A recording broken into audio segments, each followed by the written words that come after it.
Donc bonjour, c'est Bernard. Écoutez, aujourd'hui, je vais répondre aux questions qui m'ont été posées. Et donc il y en a certaines qui se sont empilées depuis quelque temps, mais je vais y répondre. Donc je vais commencer par répondre à la question de Carlo. Carlo qui me pose la question comment reconnaître un schizophrène, et il me demande si j'ai beaucoup de cas. Alors, beaucoup de cas, de manière courante, non. C'est-à-dire que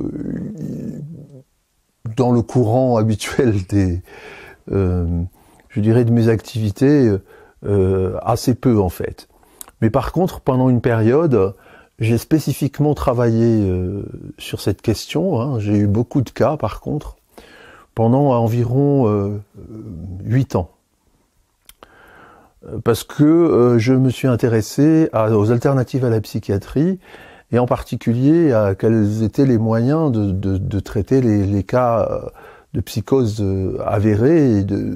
Enfin bon, je ne vais pas m'étendre sur le sujet, ça fait partie de certains ateliers que je donne, en vidéo d'ailleurs, oui.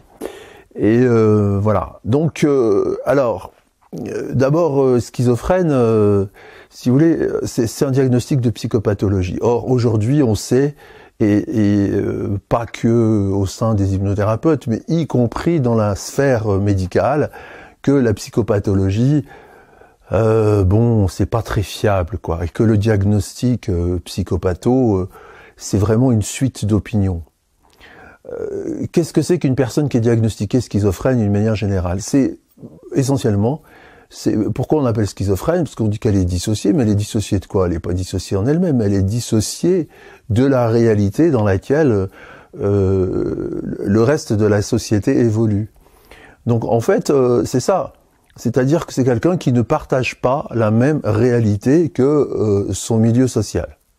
Alors très souvent, évidemment, les parents vont trouver l'enfant bizarre, à un moment donné, plutôt l'adolescent ou l'adolescente, puisque ça se déclare plutôt à l'adolescence, sauf, bon, après les psychoses enfantines, j'y connais rien, mais je dirais que, voilà, donc ils sont un peu en rupture de banc par rapport à leur environnement social, et surtout, ils sont barrés dans un autre monde, c'est-à-dire ils se sont construits un monde à eux, et ils vont vivre dans ce monde-là. Alors c'est un monde à eux, ou c'est un monde qu'ils partagent avec d'autres personnes. Hein. Via Internet, vous avez toutes sortes d'univers possibles et imaginables aujourd'hui, et ou même par les lectures, hein, par les romans tout simplement. Et donc ils partagent un monde à eux, et ils évoluent dans ce monde-là. Et c'est pour ça qu'on les appelle schizophrènes. Mais en fait, alors bon, il y a quelques troubles, parfois ils vont entendre des voix, ils vont avoir des hallucinations, etc. Mais ce qu'on va appeler hallucination, c'est par exemple, vous voyez, c'est des hallucinations pour nous, parce que eux vivent dans un autre univers. Et par exemple, il y a un cas vous voyez, qui est très très impressionnant. C'est des gens, des fois, vous avez des personnes comme ça qu'on va qualifier de schizophrènes, qui ouvre une porte pour entrer dans une pièce et hop, referme la porte, réouvre la porte, referme la porte, réouvre la porte, referme la porte, et à la 4e tentative, il rentre dans la pièce. Vous avez des gens qui ont ce comportement-là de manière systématique. Et alors, qu'est-ce qu'on dit par rapport à ça? Et on dit c'est un TOC, il y a un trouble compulsif. Alors, mais personne n'aura demandé ce qu'il faisait. Et un jour, moi, j'ai demandé à quelqu'un pour quelle raison il ouvrait et fermait la porte comme ça plusieurs fois. Et il m'a répondu, tout simplement, c'est parce que je regarde ce que je vois la première fois, je regarde ce que je vois la 2e fois, je compare si c'est la même chose, et je regarde quand même une 3e fois au cas où. Et à ce moment-là, je décide ou non de rentrer dans la pièce. Parce que la personne n'est pas sûre de ce qu'elle voit dans la pièce. Elle n'est pas sûre que ce qu'elle va voir dans cette pièce correspond vraiment à la réalité communément acceptée par l'ensemble des autres personnes qui vivent avec elle. Et en particulier, quand vous avez été stigmatisé comme ça, à un moment donné, on vous a traité de fou en disant « mais t'as des hallucinations, ce que tu dis n'existe pas, etc. » Donc les personnes perdent confiance en elles. Et donc, elles savent pas si leur perception correspond à une réalité ou pas, à une réalité acceptable pour les autres ou pas. Donc je dirais, l'indication de schizophrénie, elle est plutôt à chercher là. Ce sont des gens qui ont perdu confiance dans leur relation au monde, c'est-à-dire au monde environnant. C'est-à-dire que ils ont eu des idées bizarres, ils ont eu des expériences parfois transcendantales, mystiques, etc., qu'ils n'ont pas pu partager en fait. Et ils ont été rejetés pour ça. Ayant été rejetés pour ça, ils n'ont plus confiance dans leur relation à leur environnement social. Et donc, à partir de ce moment-là, ils développent des troubles. Parce qu'ils ne savent jamais comment s'adresser aux gens, ils ne savent jamais quoi dire, ils ne savent jamais quoi raconter. Et en fait, voilà, c'est ça un peu la schizophrénie, réellement, vue sur l'angle humaniste des choses, je dirais. Et donc voilà. Alors, comment on les reconnaît? On les reconnaît comme ça. C'est-à-dire quand on s'aperçoit qu'ils sont coupés quand même de leur environnement social, de leur famille, de leurs proches, et qu'ils ont des difficultés relationnelles. Je pense que c'est avant tout ça la première indication, vraiment. Après, je dirais que les troubles sont dus à la stigmatisation pour l'essentiel. Et après, au traitement longue durée, et surtout quand c'est généralement pratiqué qui sont surdosés. Et donc, qui créent aussi des troubles chez pas mal de gens. Si vous regardez dans les effets secondaires de la plupart des antipsychotiques, vous aurez marqué risque de psychose. C'est quand même paradoxal, non? Fallait oser, pour l'industrie pharmaceutique, présenter comme antipsychotique un médicament qui, si vous n'êtes pas psychotique, vous rend psychotique. Voilà. Alors, voilà pour la schizophrénie. Moi, c'est mon expérience. Et le seul moyen d'arriver à faire quelque chose avec eux, et en plus, ils sont assez faciles quand on s'intéresse à eux. C'est-à-dire, c'est de rentrer dans leur monde, dans leur réalité, leur montrer que on accepte la réalité qui est la leur, comme expérience subjective.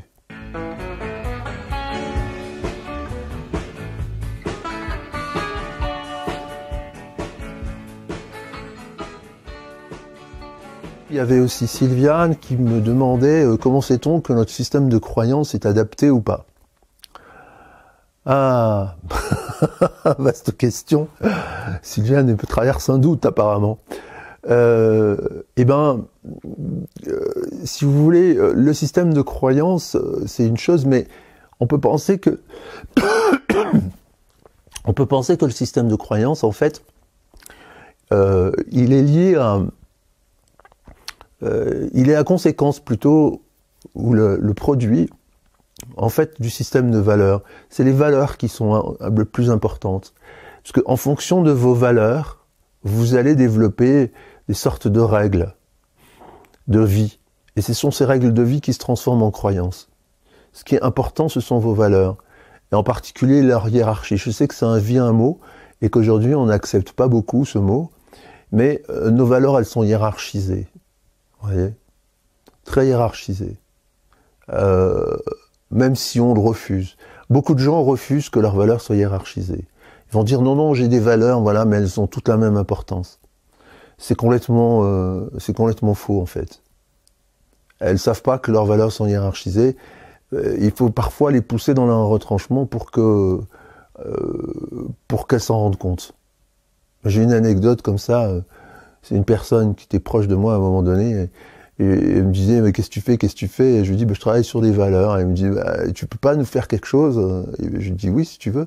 Et je lui demande de faire la liste de ses valeurs. Et puis elle me dit, mais que la hiérarchie de ses valeurs. Et elle me dit, mais pas du tout, moi tout est au même niveau. Et donc cette personne avait des chiens, des chiennes et un mari. Et je lui dis, mais voilà, s'il y a un gros accident, je sais pas quoi, une inondation, un truc comme ça, tu peux sauver ou tes chiennes ou ton mari, qu'est-ce que tu choisis?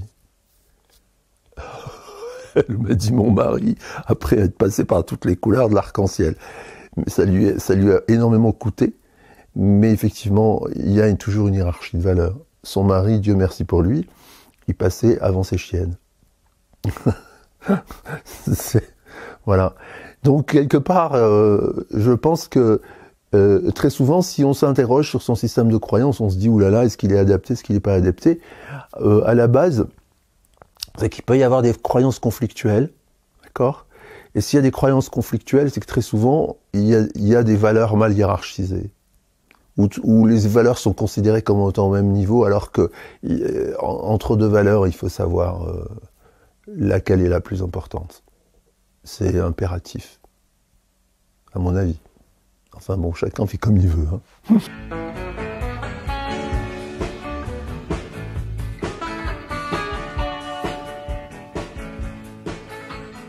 Après, il y a Jacques qui me dit qu'il a subi une opération de la prostate et que depuis, il a des problèmes d'érection. Et que faire? Alors, évidemment, j'imagine que s'il me pose la question, c'est qu'il a consulté les médecins, qu'il a consulté tout ce qu'il y avait à voir sur le plan physiologique, neurologique, je ne sais pas, et que tout est censé fonctionner correctement. Alors, moi, la question que je lui poserais comme ça, c'est pour s'assurer de tout, c'est que est-ce qu'il a des érections spontanées, genre les érections nocturnes, dans les rêves ou matinales, etc. S'il n'a pas, retourner consulter et trouver un bon spécialiste. S'il a, alors il faut plutôt s'interroger à d'autres problèmes psy.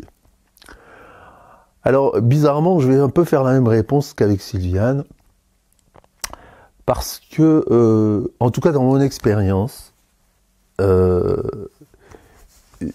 cette histoire d'érection tient souvent à la relation qu'il y a avec, on ne va pas présupposer l'orientation sexuelle, donc avec le ou la partenaire. Et que la nature de cette relation, et notamment sa, comment dirais-je, son potentiel érotique, le potentiel érotique de la relation, est lié à la structuration des systèmes de valeurs de chaque partenaire. Autrement dit, vous avez des systèmes de valeurs qui sont plutôt avec des potentiels qu'on pourrait qualifier de féminins, et d'autres qu'on pourrait qualifier de masculins. Alors évidemment, si on prend hommes et femmes, c'est facile. Normalement, les femmes ont un potentiel de valeur féminine et les hommes un potentiel de valeur masculine. Et que, du coup, ça fait une différence de potentiel. Les Chinois diraient du yin et du yang. Et l'attraction se manifeste. Et qui dit attraction, dit érection. Bon, je fais une petite parenthèse ici. C'est que, évidemment, chez les hommes, au niveau de l'érection, il faut différencier les moins de 40 et les plus de 40 ans. J'imagine que Jacques a plus de 40 ans. Moins de 40, en général, l'érection, c'est, voilà, il suffit de pas grand-chose pour provoquer une érection.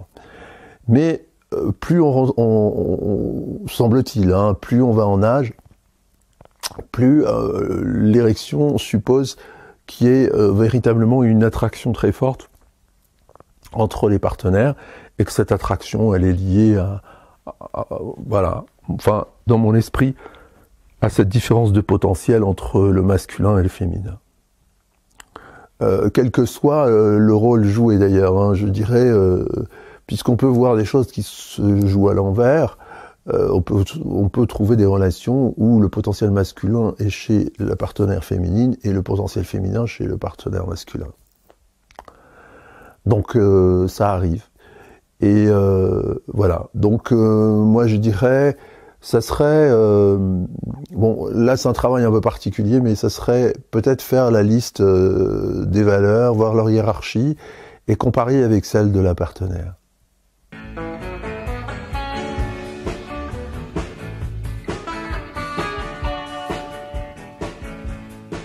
J'ai une autre question de Léa. Donc Léa a écrit beaucoup et a posé plein de questions qui sont à laquelle ils sont un peu compliqués de répondre de manière globale comme ça. Mais en tout cas, voilà, Léa demande. Léa apparemment a eu à souffrir de ses parents et elle voudrait. Elle me dit comment faire pour les enfermer dans une malle et plus jamais y penser, etc. Alors, effectivement, peut-être y a-t-il eu des traumatismes. À ce moment-là, il serait intéressant de les désactiver, hein, d'en désactiver l'impact. Pour ça, il y a tout un tas de possibilités, il y a différents moyens de faire ça, il y a des différentes techniques d'hypnose, de PNL, ou les deux à la fois. C'est une chose. Ensuite, à nouveau, un travail sur des valeurs, évidemment. C'est que là, dans un cas comme ce qu'elle est en train d'indiquer, c'est qu'il y a des valeurs chez elle qui ont été bafouées, ou des valeurs dont elle a été privée. Elle n'a pas été en contact avec ces valeurs-là. Si elle a à se plaindre de ses parents, probablement elle n'a pas reçu d'amour parental, ou je ne sais pas moi, de potentiel éducatif, d'envie de faire les choses, de motivation, etc. Et donc, c'est des valeurs dont elle a été privée. Et il y a probablement un travail particulier à faire, c'est, je dirais, quelque chose comme faire le deuil des vrais parents, quoi, c'est-à-dire des parents tels qu'on aurait aimé les avoir, on les a pas eus, mais pouvoir récupérer ce que c'est les valeurs d'un parentage positif, et faire le deuil des parents qu'on a eus, quoi, hein, et puis parce que ils étaient pas acceptables, et voilà. Hein. Et je dirais c'est difficile comme ça d'être plus précis, parce que ça demande un travail d'exploration. Mais moi je pense que oui, en nouveau on touche les valeurs. Mais si on regarde bien, on a touché les valeurs partout, parce que même au niveau de la question sur les schizophrènes, c'est une question de valeurs partagées dans la société ou pas. Hein. Quelqu'un qui est diagnostiqué schizophrène n'a pas du tout les mêmes valeurs que les gens avec lesquels il vit, quoi. Pas la même hiérarchie de valeurs. Et voilà. Et donc, c'est ça quelque part. Vous voyez ? Les choses sont assez simples finalement. Quand on sait comment les regarder, hein, je conçois qu'il faille un peu de temps et d'énergie pour savoir comment véritablement entendre le discours des personnes et savoir comment y répondre. Voilà, j'espère que j'ai apporté des réponses intéressantes, que ça va servir à tout le monde. Et puis, bah voilà, en fait, aujourd'hui, j'ai tourné à l'intérieur parce que dehors, c'est un temps pourri. Il y a un brouillard à couper au couteau, donc aucun intérêt. Il y a une lumière diffuse, pas très belle. Et voilà. Donc à très bientôt. Je continue mon petit bonhomme de chemin dans cette chaîne vidéo, la chaîne vidéo de la tempérance et la série hypnose et éthique. Il va y avoir beaucoup à dire sur l'hypnose et l'éthique dans les semaines, les mois et peut-être les années qui viennent. Voilà. Allez, salut à tous et puis à très bientôt.